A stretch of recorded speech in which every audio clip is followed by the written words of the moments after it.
kind of format on which a project is finally mandated for and put into practice and finally closed. Okay, let's say for a note. The same kind of principle works for a water project. The same kind of principle works for an education project. We work in a public-private relationship, kind of a partnership. There are lessons that everybody can learn across, and there are best practices that can be taken. And when you say that can this be used to improve best processes, and yes, it can. Because it doesn't have to be that there's just one team that is guiding and saying do this, or boarding and saying no, now do that. This is something that you have a belief that this is going to work, and it can be working separately as a KM activity within our campus. It can be working separately within the legal department, and that's how you can innovate and integrate. So I'm saying it is successful. It will be successful. It's bound to just carry on. But the question then to you would be, does it require some kind of hygiene factors to be in place to ensure that such interactions happen or are promoted? I think to an extent it will at the beginning, because you would probably talk to somebody and say, what is KM? First of all, he wouldn't even know what is KM. So how do I explain that to them? But I think that's something that we've all been doing since we could even begin to remember. I managed my diary at home. Let's say, for instance, what I've marketed for the day. That by itself is putting that information down systematically, so I know next time, where I have to cut corners or whatever. That is a basic thing. Everyone's doing knowledge management, but we don't call it knowledge management. Words are like really, as you say, frightening, So how will this accounts guy say now, I've learned CA, I've done CS, and now you're telling me knowledge management, ye kya hai? How do you manage my knowledge? So I'll start to manage it for you. But you can then create your own teams going forward, and then you can have your documents specifically for you. What normally happens in the organization is, once you have a separate KM department, rest of the people start expecting that KM will help them do their job. This is what normally happens. So in the organizations, then the senior guys have to tell others, hey guys, KM department is a facilitator, and they will help you create platforms and things like that. You have to do your own work. But that doesn't happen. They think KM department is there to do my job. I want this. Will you do it for me? This is what happens. And then actually it kills the morale of KM team, because then you don't know how do you take it forward or what do you do. There's a lot of spoon feeding that has to be done, and you're right. They do expect too much out of you. But let me go back again. Sometimes KM people are so excited that finally somebody is coming to me for something. Let me roll up my sleeves and do it for him. Thank you. Thanks for recognizing. Thank you for recognizing me when I was sitting there. But over a period of years, how many of you have noticed that the requirement for secretaries is like dipping? It has dipped big time. Yes. How many of you have really noticed that? Yes. So today, exactly, Not precisely. the IT But industry. there was a time that every single I wouldn't say CEO. CEO is a term that has started maybe 10, 15 years ago. Every manager, had to have a secretary, irrespective. Whether it was dictating that one sentence, or it was just making that booking for the travel, or even asking for a cup of tea. But now everybody has their own laptops, they've got their own computers, they've got everything, and nobody is doing that work anymore. He is doing his own note, he's not dictating anymore. So there will come a time, yes, when KM is going to just be, become as. No, what I'm saying is, people know it's not that they don't want KM in the organization. They want KM in the organization. For a But different reason. yeah, so then it's normally like people are in a dilemma. We're talking about the KMT. They are in a dilemma that how do we? So most, like as you said, that people want to get out of it. Like most of the people, somebody mentioned it here that we wanted to get out of KM. So this is what has happened in the organization. People who were there in KM, there are very few people like us, like we've been really holding on to it, that we have to take it forward. And so, but it is. No, I don't think that should be. I'll tell you another story that we got on our system. We've got quite a few teams that we've already created for people. So we've taken care of us to them and said, well, this is what we can do for you. And yes, we understand that you have confidentiality issues and things like that. So you have your own team on the KM system. I'm giving you administration rights. This is your pocket. Go and do whatever it is you want. And that's working. So end of the day, the KM team has access to that. So that if I know that there is a query within the organization and I know it's sitting with their team, I can request that, that this is the information that is needed, or this is the kind of ideas that are needed. People just get together. So you can use it, and don't be discouraged. They were just exchanging looks like, oh God. He's one of the guys who's been holding on. Holding on for 18 years, okay, so It's worth the hold end of the day. I don't know, but it just gives you a feel-good factor at the end when you, as you rightly said, somebody does come to you and ask you for something, and you say, yes, I know, that I can make a difference to somebody. I have a little bit different perspective of this. For example, I'm working in industry for 20 years. I know how to get my work done. I have always used my own way to complete my work. I have my some references where I get information. I go to Google, I get that information. Having all these things available to me, do I need to go to KM to get information? Do I really need KM team to do that? The reason because I think the KM system so far is very rudimentary. The way I get information so fast from Google, same way I will get it from KM, then I may go over. So I think the interfaces so far been for the KM system are still of that old style, and if I get the information faster, then definitely I'll go. Why I should go to my friend or I should But go to are my you getting manager? authenticated information? Are you sure that that information you've got Yeah, from Google, you can exactly. go back and make a reference to it? Because if you see the slide, and very nicely Gautam has referred where he has got that link, and if someone's taking you and saying that's bogus, that's incorrect, so you have to be very sure that your source, that where you're getting the information from, is also very Coming valid. back to the point that you made, I think that was the design and UX thing that I was talking about. And JP Rangoswamy of Salesforce, who was the chief scientist there, actually made a statement that for our generation, we got to see applications when we came into organizations. We weren't, so I learned basic and COBOL programming in school, and in college. The first application I saw when I came to organizations was to SAP R3 and email. So our first exposure to applications was business applications. So our expectations were never there. Today's generation is growing up with applications that are consumer oriented, that are fun to use and easy to use. So their expectation when they walk into the workforce is saying, hey, this is not an application. Application is supposed to be like Facebook and Google, exactly the point that you're making. And somewhere vendors, business applications, because they always were selling to the CXOs and CEOs. Now those CXOs, CIOs, etc. saying, hey, my people are not using my applications because they have different expectations than our generation had. Because they've seen Google, Twitter, Facebook, Gmail. And I think that's the challenge. There is a study that if you have more than 3 times, then people are not interested in finding the information. Or if you are going to spend more than 5 seconds on any page and you are not getting it, you lose interest in that page. So that's the studies that are done, and that's the fast thinking we have adopted. I think the whole thing is getting very complex and we have to manage this complexity. See, the point is that you are thinking of KM only as a portal, as an IT device. But KM is beyond that, right?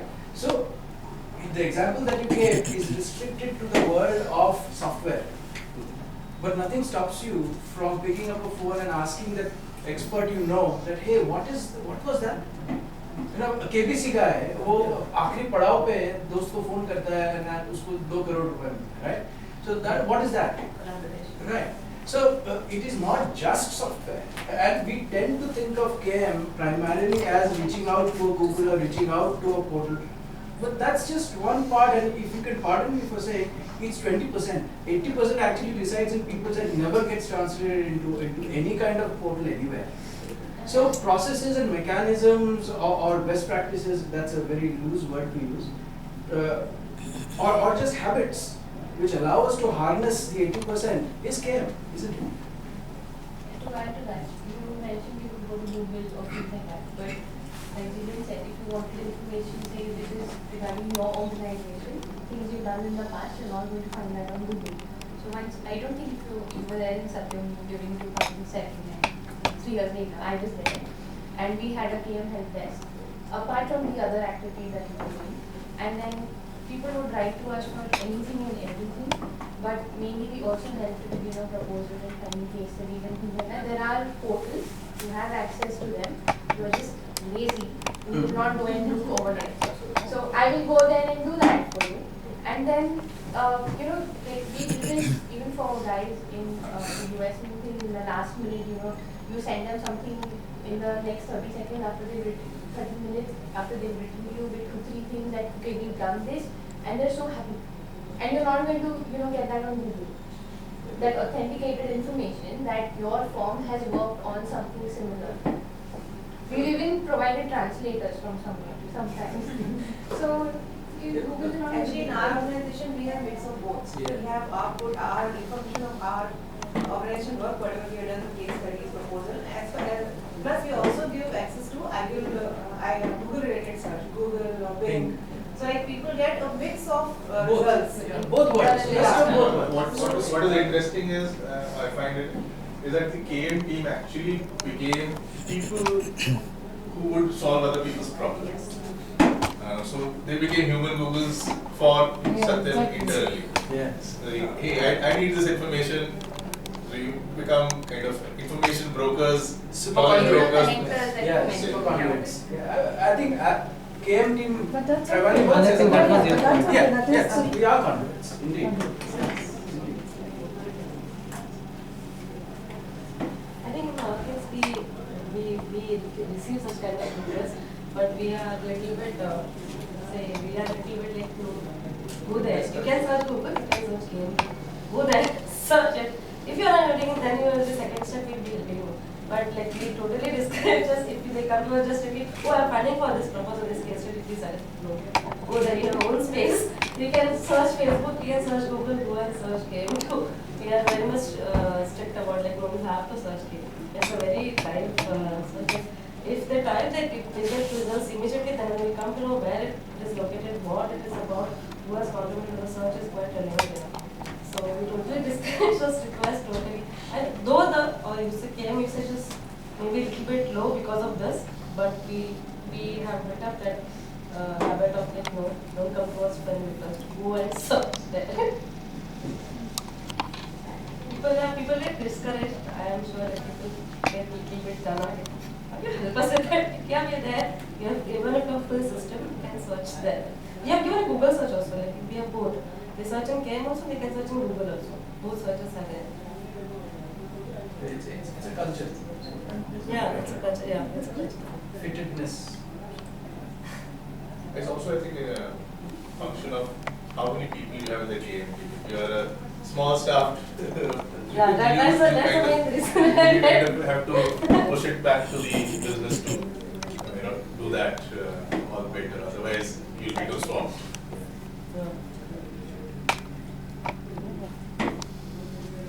I think second question we talked about it, that how KM can help in increasing the customer satisfaction.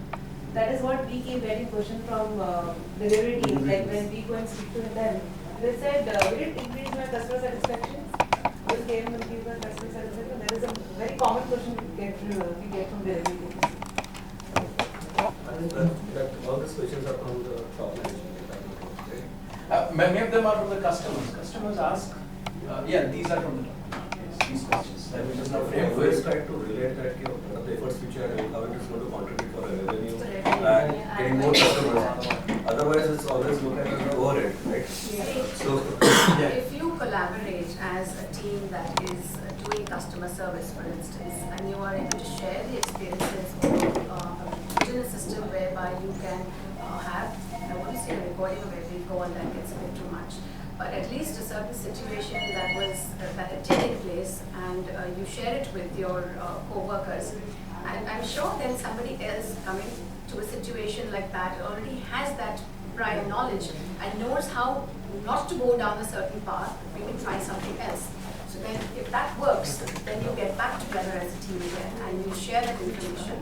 And then yes, that is sharing your knowledge, and therefore you can address your customer requirements better.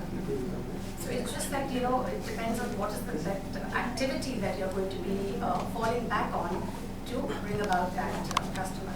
But yes, it can be applied. So.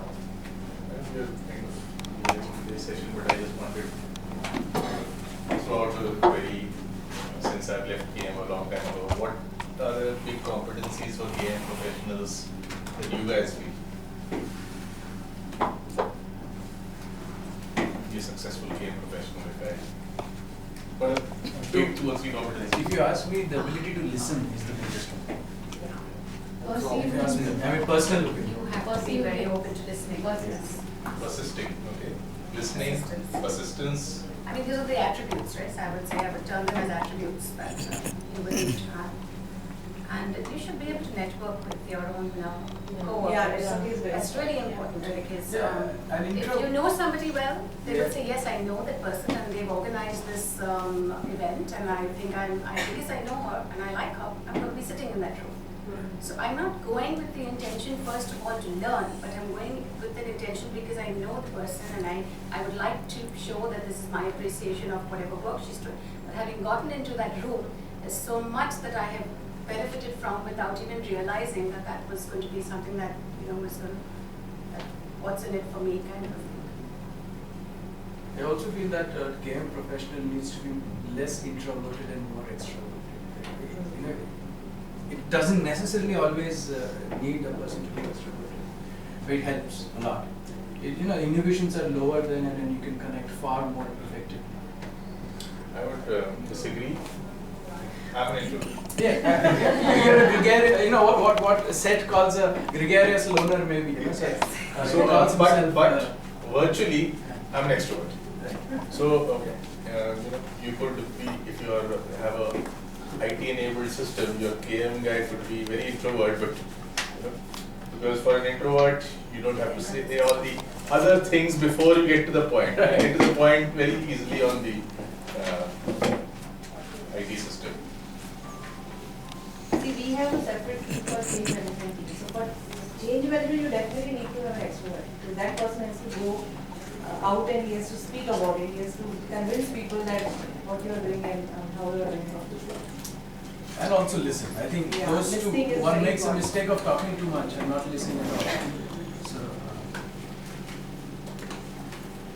I think one question of Vinas we still haven't addressed. Which was that? First one. The process, integration of process. No, that we have discussed the first one. First one. Right, how the KM can be a conduit for Quality improvement. Quality improvement. Yeah.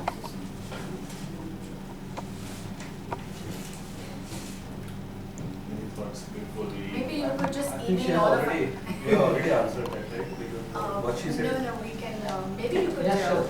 email this to us. You know, if we had some prior knowledge on these questions, maybe we could have come prepared with, just telling you something is not, I mean, I should be able to substantiate what I'm saying with an example. Okay, so that would probably be able to help Do you that to understand post- it. Yeah, so post maybe the you could meeting. post it on your, LinkedIn group or something? yeah, in fact we'll do that. And point taken, next time around we'll post the questions well in time. We did that with Gautam, but there isn't enough wisdom yet in our heads. that takes time to knowledge to wisdom is a long Yeah, time. but by the way, just to extend that conversation further, what would you want changed, or what would you want us to continue doing, you know, in K Cafe, if it is to bring value to you, if you are to be interested? Okay, I have got a very, very big question for you. Why did you call this K Cafe? Okay, the idea primarily was it should not be too formal. It should give you a feeling of informal communication confabulation. It should be relaxed. That is how people talk a lot more sense instead of you know, what is to be pirated. So that was the idea, to bring out a real kind of communication without any agenda at all. People just communicating their The experience. other explanation to a K Cafe is it's a knowledge cafe, and it's not conducted in a room in a seating like this. Okay, basically what happens is Gautam would be the presenter, and he would keep the question on board. And what happens there would be that we break out into groups. Okay, why it was called a cafe is because most of these kind of gatherings would happen post office hours. So you share over a cup of coffee or a cup of tea. What happens is that, let's say your question was, how would KM customer satisfaction? Okay, question. So we would all have these different tables, and that would be the primary question basically. So we would brainstorm, we would sit around that question for 10 minutes, and we would note down points. Alright? Then what happens is after 10 minutes, we switch tables. Everybody, one person stays back on each table. Okay, so there is a continuity in the sharing of thoughts. So you keep doing this, and you add to the points. And then at the end of it, you do an analysis of all the ideas that have come through, and then you can take action on that. So basically, that is what, I'm sorry, that's what I thought I was going to be kind of attending. Yeah. So, yeah, but it's a great idea. There is a name for it. World Cafe. World Cafe, I used to call it when I conducted training programs. So if you've been for, these, I think, Shubha, I've seen you at quite a few of the CII knowledge events. So that's where Dave Snowden and the likes. We did David Gautam, yes.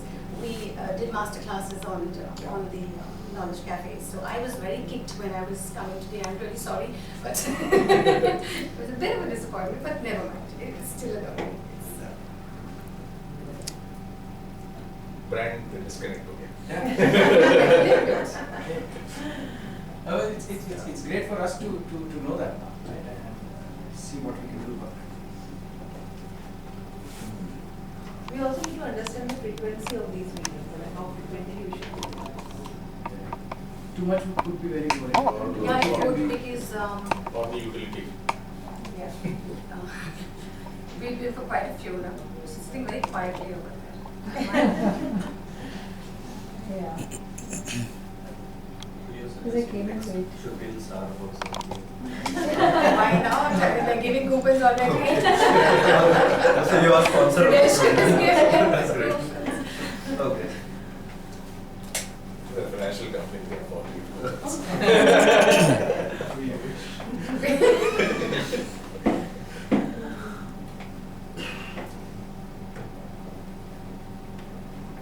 Is it master? Before that, I would like to thank you, Gautam. Pleasure. And it was part of the